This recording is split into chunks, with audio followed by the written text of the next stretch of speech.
Chandrababu technology king తుఫాన్ను దూరం చేశాడు. ఇలాంటి పిచ్చి పిచ్చి వాగ్దానాలు చేయడానికి ఈ మీడియా వాళ్ళకు కొద్దిగా పద్ధతి ఉండాలి, ప్రజలకు తెలియచెప్పే విధానం ఉండాలి. చంద్రబాబు దిశ మార్చాడు, మరియు చంద్రబాబు ఏం చెప్తే అది తుఫాన్లో జరిగింది. మరి తుఫాన్ బాధ్యతలకు ఏమి ఇచ్చాడని మరి మీడియా ఎందుకు చెప్పలేదు? ఎక్కడన్నా కనీసం ఒక పూట ఫుడ్ అన్న పెట్టారా? ఒక వాటర్ బాటిల్ అన్న ఇచ్చారా? వాళ్ళకి ఏమన్నా సహాయం చేయగలిగారా?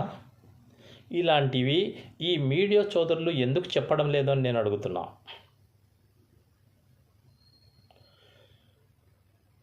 మనం నమ్మే దేవతలు, దేవుళ్ళు కూడా ప్రకృతిని మేము ఆదుకునే హక్కు మాకు లేదు, దాన్ని ఆదుకోవడానికి మాకు శక్తి లేదు, ఈ ప్రకృతిని మేము ఆదుకునే శక్తి మాకు లేదని దేవతలు, దేవుళ్ళు కూడా చెప్తే ఈ మీడియా సోదరులు వాళ్ళ కాడికి ఎక్కువగా ఒక అడుగు ముందుకేసి చంద్రబాబు భజనలు చేస్తూ ఆయన చెప్పకపోయినా వీళ్ళు చెప్తారు. Jaganmohan Reddy Chandrababu technology king. ఆయన దగ్గర ఒక చక్రం ఉంది. చేత్తో ఆ చక్రం ఏ విధంగా తిప్పితే ఆ విధంగా తుఫాన్ వెళ్ళిపోయింది. మోదా తుఫాన్ చంద్రబాబు ఇంట్లో ఇంచే వచ్చింది. ఆయన తీసి బయటికి ఇట్లా అనడం వల్ల అది నర్సాపురం వరకు వెళ్ళిపోయిందంట అని ఈ మీడియా సోదరులు చెప్తారు. వీళ్ళు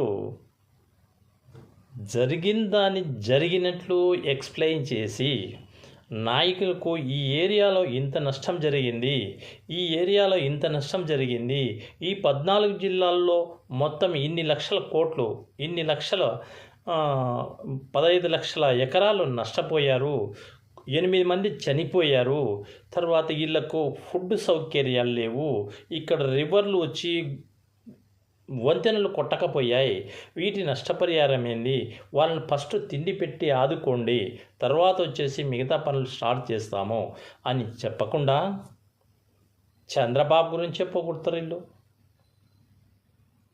పిచ్చి పిచ్చిగా మాట్లాడి పాపం చంద్రబాబుని పిచ్చి అని చేస్తున్నారు మీరందరూ కలుసుకొని. అంత విజన్ ఉన్న వ్యక్తిని మీరు, అంత టెక్నాలజీ కింగ్ని మీరు తప్పుదారి పట్టిస్తున్నారని నా మనవి.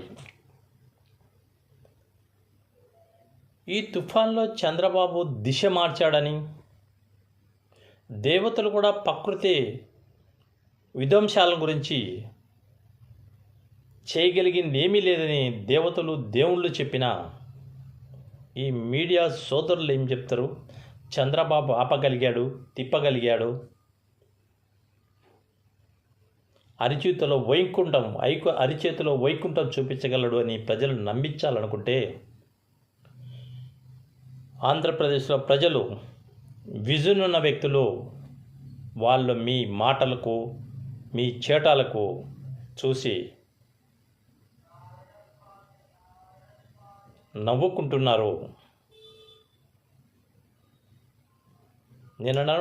నేను అనేది ఏంటంటే, అన్ని వీడియోస్ ఛానల్స్, అన్ని ఫ్రంట్ మీడియాలు ఇవన్నీ కూడా అందరూ చేయడం లేదు ఈ పనులు. చంద్రబాబు దగ్గర ముడుపులు అందుకుండే ఓ ఛానల్స్, పత్రికలు చంద్రబాబుని పిచ్చోని చేస్తున్నాయి తప్ప అమరావతిలో అంత వాటర్ ఉంది, దాని గురించి ఏమన్నా ఆలోచించారా మీరు?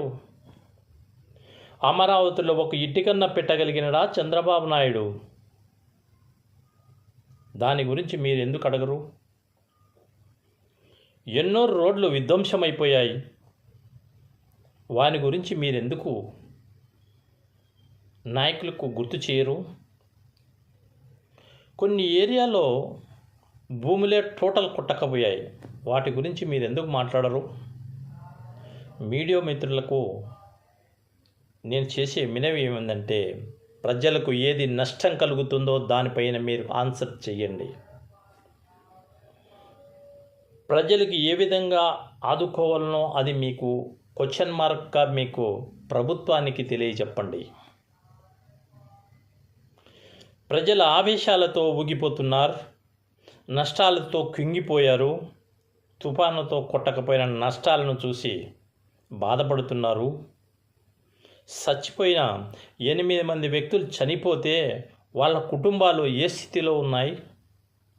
వీటిపైన మీరు మాట్లాడాలి. వీటిపైన మీకు నాయకులకు తెలియచెప్పాలి. కానీ పిచ్చి పిచ్చి మాటలు మాట్లాడుతున్నారు మీరు. సుదర్శన చక్రం అంట, మోదా తుఫాన్ అంట, ఆయన అరిచేతిలో ఉందంట, దాన్ని ఎట్ట తిప్పితే ఎట్ట తిరిగిందంట.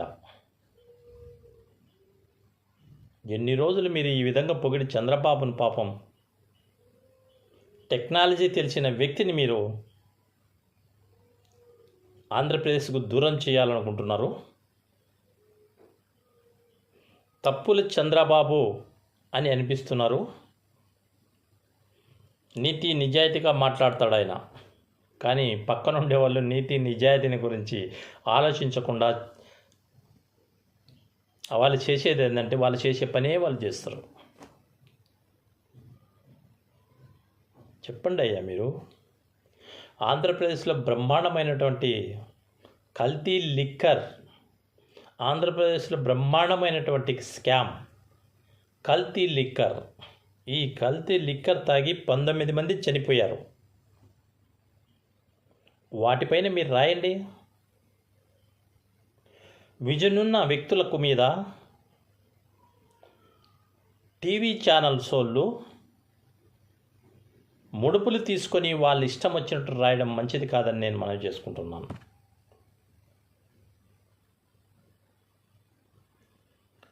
ఒకప్పుడు చంద్రబాబు నాయుడు, ఇప్పుడు చంద్రబాబు నాయుడుకి చాలా డిఫరెన్స్ ఉందని మాత్రం నేను చెప్పగలుగుతున్నా. ఒకప్పుడు చంద్రబాబు నాయుడు ఏమన్నాడు? తుఫాన్లో దెబ్బతిన్న జగన్మోహన్ రెడ్డి వేరేల్ సర్వేకు హెలికాప్టర్లో వెళుతూ ఉంటే ప్రజల మధ్యలో ఉండి ప్రజలకు ధైర్యం చెప్పాలి, వాళ్ళకు కావాల్సిన ఆహారము, నష్టపరిహారాలు ఏదో ఒకటి చెయ్యాలి, పైన 4 చక్రాలు హెలికాప్టర్ని తీసుకొని 4 రౌండ్లు వేస్తే ప్రజల సమస్యలు తీరవు అన్నాడు. మరి ఈనాడు చంద్రబాబు నాయుడు 2 రౌండ్లన్నీ వేసాడా? వేసాడు. వేసి 5,250 కోట్లు ప్రజలకు నష్టపరిహారం చెల్లించాలని కూడా డిమాండ్ పెట్టగలిగాడు. వాస్తవమే, నష్టం జరిగింది, నష్టపరిహారం అడగాలి, సెంట్రల్ గవర్నమెంట్ని అడగాలి, ప్రజలను అడగాలి, మీ దగ్గర నుంచి రాబట్టుకోవాలి. ఆ 14 జిల్లాల వాళ్ళకు హెల్ప్ చేయాలి, తినడానికి తిండి పెట్టాలి, ఉండడానికి వసతి కల్పించాలి, రోడ్లు క్లీన్ చేయాలి, పోయిన నదుల్లో కొట్టకపోయినటువంటి రోడ్లను బాగుపరచాలి. ఇలాంటివన్నీ చేసుకుంటూ వెళ్ళాలి. గ్రామాల్లో కరెంట్ లేదు, కొన్ని గ్రామాల్లో ఫోన్లే పడిపోయినాయి, మరికొన్ని గ్రామాల్లో చెట్లు కూలిపోయినాయి, మరికొన్ని గ్రామాల్లో జనాలే చనిపోయారు. ఇవన్నీ ప్రభుత్వానికి తెలియచెప్పాల్సిన బాధ్యత పత్రికా విలేకరులది, టీవీ ఛానల్ వాళ్ళది. కానీ వాళ్ళు చేసేది దానికి అగెనిస్ట్గా ఉంది. ఇప్పటికైనా తెలుసుకోండి. ఎంత దూరం పోయినా ఆంధ్రప్రదేశ్ ఎంతుంది? ఆంధ్రప్రదేశ్లో ఏ పక్కకు పోయినా ఎక్కడున్నా హెలికాప్టర్లో 1 గంటలో మొత్తం రౌండ్ వేసుకొని వచ్చి చంద్రబాబు వాడు కూర్చున్నాడు. అదేనా ప్రజలకు సేవ చేసే విధానం? ఆకలిగా ఉండేవానికి ఫుడ్ పెట్టాలి, ఆరోగ్యం బాగలేనికి హాస్పిటల్లో చూపించగలగాలి, డెంగ్యూ మలేరియా వచ్చిన వాళ్లకు ట్రీట్మెంట్ కోసం డబ్బులు ఖర్చు పెట్టాలి. ప్రజలను అంత దూరం నడిపించేందుకు అంబులెన్స్లు పెట్టుకోవాలి. వీళ్ళందరికీ హెల్త్ పర్పస్ కోసం ఆరోగ్యశ్రీ ఇవ్వాలి. వీళ్ళందరికీ సరిపోయేటువంటి పండుగను తమరు సమకూర్చుకొని ఫస్ట్ వీళ్ళకి హెల్ప్ చేయాలి, తర్వాత మిగతా బాధలు నూపడాలి. ఇవి ఇవ్వకుండా, ఇవి చేయకుండా స్టేజ్ మీద నిలబడుకొని అయ్యో నా ఏపీ ప్రజలు ఇబ్బంది పడుతున్నారు, వాళ్ళకు వచ్చే ఫండ్స్ అన్ని నా మూటలన్నీ నా ఇంటికి పోతాయి అనడం సమంజసం కాదని మాత్రం నేను మనం చేసుకుంటున్నాను. ఇలా చెప్పుకుంటూ పోతే రోజులు పడి చంద్రబాబు మీద మాట్లాడచ్చు. ఈ పత్రికా విలేకరులు, ఛానల్స్, ఈ ఉన్నటువంటి వారు అందరూ అని నేను అన్ను. కొన్ని పత్రికలు అయితే వాళ్లకు ఎప్పుడు సపోర్టుగా చంద్రబాబు పని చేయకున్నా చేసినాడు. విజనున్న వ్యక్తి, దానవీర సూర కర్ణుడు, ప్రజలందరినీ ముంచుతాడు. ప్రజలకు వచ్చిన డబ్బులు దాని జోబులోకి వెళ్తాయి. ఆయన చేసే పనులన్నీ లిక్కర్పైనే తెలుస్తుంది. ఏపీ స్టేట్లో ఆయన ప్రభుత్వంలో ఇప్పటివరకు జరిగినటువంటి ఏపీ లిక్కర్, కల్తీ లిక్కర్ పైన ఆయన మాట్లాడిన విధానం ఏది? ఒకరు ఇద్దరు ముగ్గురు ఉన్నారు, వాళ్ళ ముగ్గురిని అరెస్ట్ చేయకుండా ఇంతవరకు కాలయాపన చేస్తూ ఏ బెల్ట్ షాపును, కిరాణా షాపులో కూడా మందు బాటలు దొరుకుతుంటే వాటిని నివారించడానికి ఎక్కడా ప్రయత్నాలు జరగలేదు. అది కల్తీ లిక్కర్ అని తెలిసి కూడా ఈ బెల్ట్ షాపుల పైన ఎక్కడే కానీ రైట్స్ కూడా కాలేదు. మరి ఎక్సైజ్ డిపార్ట్మెంట్ ఏం చేస్తుంది?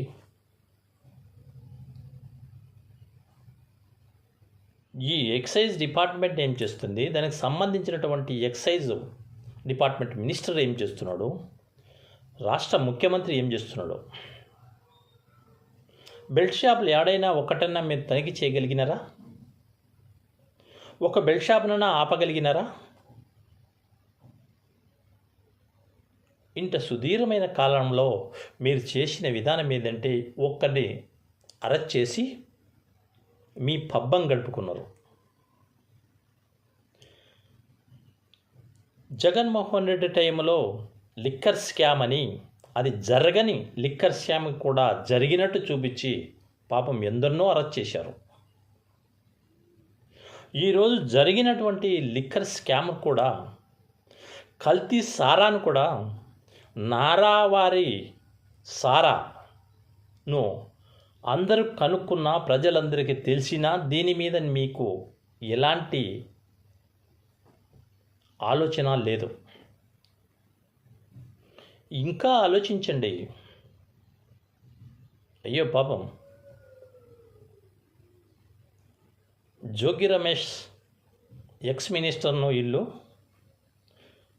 ఈ కల్తీ సారా లిక్కర్ పైన అరెస్ట్ చేశారు. ఆయన ఒక వైసీపీ నాయకుడు. తెలుగుదేశంలో ఉన్నటువంటి ఎమ్మెల్యే టికెట్ ఇచ్చినటువంటి వ్యక్తి ఆ ఏరియాలో జిల్లాకు ఒక గోడౌన్ పెట్టి కల్తీ సారాయి తయారు చేస్తూ ప్రతి బెల్ట్ షాప్కు ఈయన సప్లై చేస్తూ కొన్ని లక్షలు కోట్లు ఎవరికి పంపినట్లు ఎక్కడన్నా రుజువు చేశారా మీరు? ఆయన మీ వ్యక్తి, అందుకని ఆయన గురించి పట్టించుకోరు. ఆ ఆదాయం మీకు వస్తుంది, అందుకే మీరు ఆయన గురించి మాట్లాడరు. ఈ బెల్ట్ షాపులు ఏమన్నా ఇంత కల్తీ లిక్కర్ దొరికింది, ఈ కల్తీ లిక్కరు ఏ బెల్ట్ షాప్లో ఉన్నాయి, ఏ బెల్ట్ షాప్ మీద మీరు రైడ్ చేశారు, ఏ బెల్ట్ షాప్ని మీరు పట్టుకున్నారు, ఏ బెల్ట్ షాప్ని మీరు క్లోజ్ చేశారు? నిజంగా చాలా బాధపడాల్సిన విషయం. ప్రజలంతా కల్తీ లిక్కర్ను ఒక కిరాణా షాపులో కూడా పెట్టి అమ్ముతున్నారంటే మీకు ఎంత విజయం ఉండాలనో ఆలోచించండి. అటుపోయి ఇటుపోయి మీకు అపోజిషన్లో వైసీపీ ఉంది, ఆ నాయకుల మీద పెట్టి మీ పబ్బం మీరు కడుపుకుంటారు. వినడానికి ప్రజలకు ఏ విధంగా ఉంటుందో ఏమన్నా ఆలోచిస్తారా మీరు? మీరు రూలింగ్లో ఉండి వైసీపీ వాళ్ళ మీద మీరు ఏ విధంగా పెట్టగలిగినారు? వైసీపీ వాళ్ళ మీద ఏమన్నా ఒక బాటలైనా పట్టించుకోగలిగారా? ఒక ఎవిడెన్స్ అయినా సంపాదించగలిగినారా? ఇంత అన్యాయమైన పాలన చేస్తున్న వీళ్ళని గురించి పత్రికా విలేకరులు అయితేనేమి, ఛానల్స్ వాళ్ళు అయితేనేమి, వాళ్ళు గవర్నమెంట్కు సలహాలు ఇవ్వండి, సూచనలు ఇవ్వండి, మంచి పద్ధతిలో నడవమని మీరు వారికి ఆలోచన కల్పించండి. జగన్మోహన్ రెడ్డి నడుస్తే తప్పు, జగన్మోహన్ రెడ్డి ప్రజలు లేకపోతే తప్పు, జగన్మోహన్ రెడ్డి తాడేపల్లిలో కూర్చుంటే తప్పు, జగన్మోహన్ రెడ్డి బెంగళూరుకి వెళితే తప్పు, జగన్మోహన్ రెడ్డి ప్రెస్ మీట్లు పెడితే తప్పు. ఇటు చెప్పుకుంటూ పోతే ఆయన ఏమి చేసినా తప్పే అనే ఈ కూటమి ప్రభుత్వాన్ని మీరు ఎందుకు ప్రశ్నించడం లేదు? జగన్మోహన్ రెడ్డి గురించి మీరు మాట్లాడాల్సినంత అవసరం కూడా ఎక్కడ రాదు. మీరు మంచి పనులు చేస్తే ఆ ప్రజలే మిమ్మల్ని ఆదరిస్తారు. మీరు మంచిగా ఉంటే ఆ ప్రజలే మీకు ఓట్లు వేస్తారు. మీరు మంచిగా ఉంటే స్టేట్ అంతా మీ వెనక ఉంటుంది. మీకు డౌట్ ఒక్కటే, మేం మంచిగా లేమో. ఈరోజు మోదా తుఫాన్ గురించి మాట్లాడితే చంద్రబాబు గారు చేతిలో సుదర్శన చక్రం ఉంది, అదే మోదా తుఫాన్ చక్రము. ఆ చక్రాన్ని ఈ పక్క తిప్పి నర్సాపూర్, ఆ చక్రాన్ని ఇటుసైపు తిప్పాలకు నర్సాపురం ఏరియాకు తుఫాన్ వెళ్ళిపోయింది అన్నట్లుగానే చంద్రబాబు గారు అంత మేధావి అయితే మీరు చెప్పుకున్నట్లయితే వీళ్ళకు ప్రజలు ఎవరూ ఓట్లు వేయలేదు. ఈ చంద్రబాబు నాయుడుకు, తెలుగుదేశం పార్టీకి, కూటమి ప్రభుత్వానికి ప్రజలు ఎవరూ ఓట్లు వేయలేదు. అంత విజన్ ఉన్న శక్తి, అంత టెక్నాలజీ కింగ్ చంద్రబాబు గారు ఆ ఈవీఎంలో చక్రాన్ని ఇట తిప్పగలిగినారు. కాబట్టే ప్రజలు జగన్మోహన్ రెడ్డికి వేసిన ఓట్లన్నీ చంద్రబాబుకి వెళ్ళిపోయాయి. ఎందుకంటే ఆయన చక్రం ఎట్ట తిప్పితే అట్ట పోతుంది కదా. అందుకని ఈవీఎంలు అనే చక్రాన్ని ఇట్లా తిప్పడం వల్ల మొత్తం చంద్రబాబు వైపు వెళ్ళిపోయాయి. అందుకే చంద్రబాబు గారు సీఎం సీట్లో కూర్చున్నాడు. ప్రజల్ని ఎవరినన్ను అడుగు, మేము ఓట్లు వేయలేదు అంటారు. ఓట్లు వేయకుంటే ఈయన ఏ విధంగా గెలిచాడో, ఆయన విజయంతో ఆయన గెలిచాడు. ఈవీఎం చక్రాన్ని తిప్పబట్టివే ఆయన గెలిచాడని నాకు ఈరోజు ఈ విలేకరులు చెప్పే విధానం పైన అర్థమైనది. ఇటు చెప్పుకుంటూ పోతే ఎన్నో ఉంటాయిలే, ఈయన చేసినటువంటి ఘనకార్యాలన్నీ చాలా ఉంటాయి. మెడికల్ కాలేజ్లో జగన్మోహన్ రెడ్డి శక్తి మేరకు ఆయన కష్టపడి నా స్టేట్లో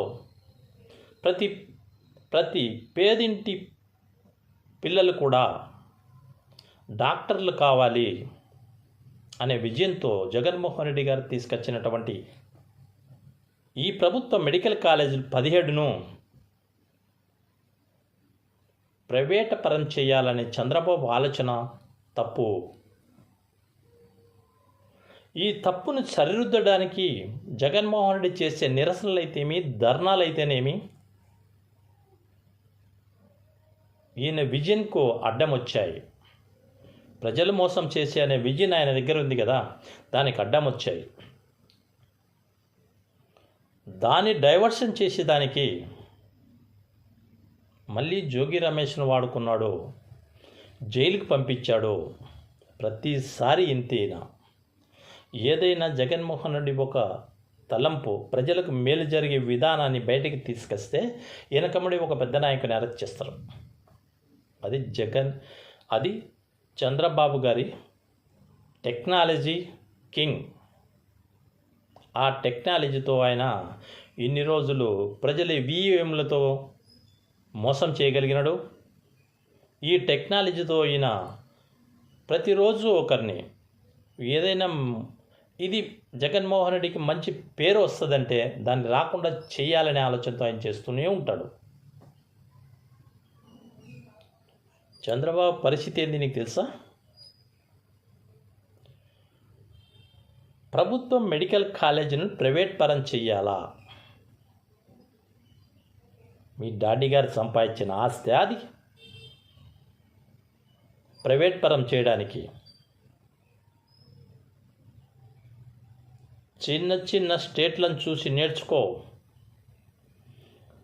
4 మెడికల్ షాపులు, 4 ప్రభుత్వ మెడికల్ కాలేజీలు వస్తే వాళ్ళు స్థిరంగా నిలబడి దానిని అభివృద్ధి చేసుకుంటున్నారు.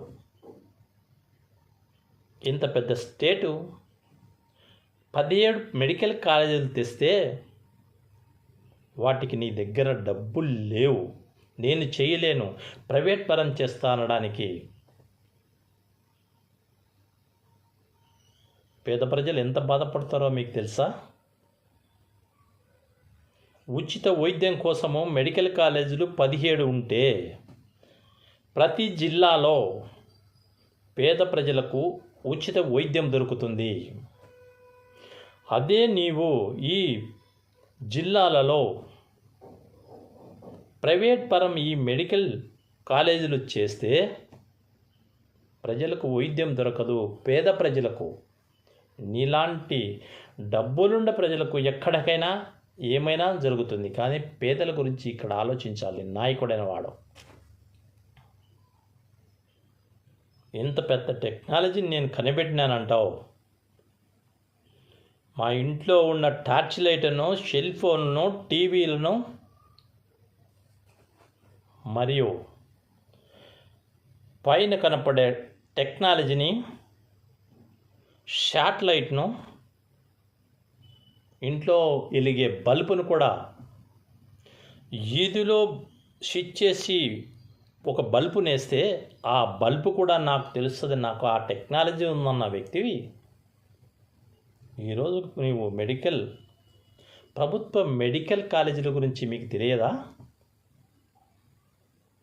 ఎక్కడ జగన్మోహన్ రెడ్డికి పేరు వస్తుందో నా పేరు మర్చిపోతారేమో ఈ మెడికల్ కాలేజీలు నేను డెవలప్ చేస్తే అని నువ్వు అనుకుంటున్నావు. అది తప్పు బాబుగారు. ఆ తప్పును సరిదిద్దుకోమని మనవి చేసుకుంటూ థ్యాంక్ యూ.